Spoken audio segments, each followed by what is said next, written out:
आलस्य मनुष्य का सबसे बड़ा शत्रु है, यह बात सभी जानते हैं। एक आलसी व्यक्ति कभी भी जीवन में सच्ची सफलता प्राप्त नहीं कर सकता। लेकिन सोचिए, क्या होगा अगर वही व्यक्ति अपने कर्तव्यों का महत्व समझे और आलस्य को छोड़कर कड़ी मेहनत के रास्ते पर चल पड़े। आज की कहानी ऐसे ही एक युवक की है। उसका नाम रोनी था। वह अपने आलसी स्वभाव के लिए पूरे गाँव में मशहूर था। उसका रोज का काम अपने पिता के साथ खेत में काम करना और धान के खेत से पंछियों को भगाना था। गांव के अन्य लोग खेत में खड़े होकर पंछियों को भगाते थे, लेकिन रोनी सोचता, ये सब खड़े होकर क्यों काम कर रहे हैं। उसने कुछ अलग करने का विचार किया। उसने खेत के चारों ओर लकड़ी के खंभे गाड़े, उन पर खाली तेल के डिब्बे बांधे, जिनके अंदर उसने कुछ पत्थर डाल दिए ताकि हवा चलने पर आवाज निकले और पंछी डर जाए। इस तरह वह आराम से बैठकर भी काम कर लेता था। रोनी के इस आलस्य भरे स्वभाव से उसके पिता चिंतित रहते थे। उन्हें डर था कि अगर कभी भी वे बीमार पड़ गए तो रोनी अकेले सारे काम संभाल नहीं पाएगा। फिर भी रोनी अपनी समझदारी से किसी न किसी तरह काम पूरा कर देता था, इसलिए उसके पिता ज्यादा नाराज नहीं होते थे। लेकिन समय किसी के लिए एक जैसा नहीं रहता। गर्मी का मौसम आया और धान की फसल की विशेष देखभाल की जरूरत थी। तभी अचानक रोनी के पिता बीमार पड़ गए। अब पूरे खेत की जिम्मेदारी रोनी पर आ गई। एक हफ्ता बीत गया, लेकिन उसके पिता की तबीयत नहीं सुधरी। धीरे धीरे वही हुआ जिसका डर था। सूखे की वजह से खेत की मिट्टी फट गई। पानी की कमी से फसल बर्बाद हो गई। रोनी पूरी तरह टूट चुका था।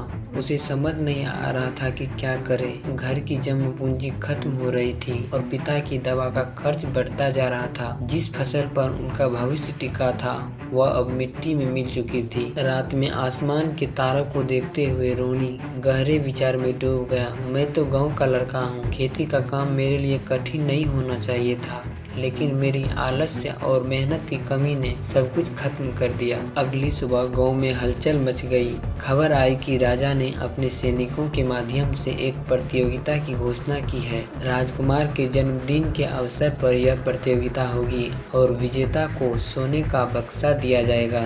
जब रोनी ने यह सुना तो उसने बिना सोचे समझे प्रतियोगिता में भाग लेने का निश्चय किया।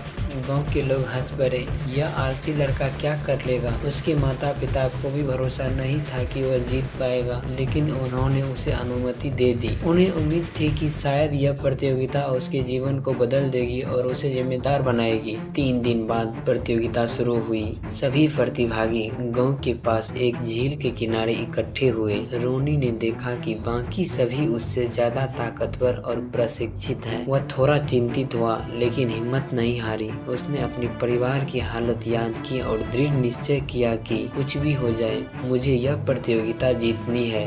पहला राउंड शुरू हुआ। सभी को झील पार करनी थी। नियम था कि कोई भी तरीका अपनाकर झील पार की जा सकती है। गिनती शुरू होते ही सभी पानी में कूद पड़े, लेकिन रोनी ने अलग सोच अपनाई। वह झील के किनारे खड़ा होकर सोचने लगा।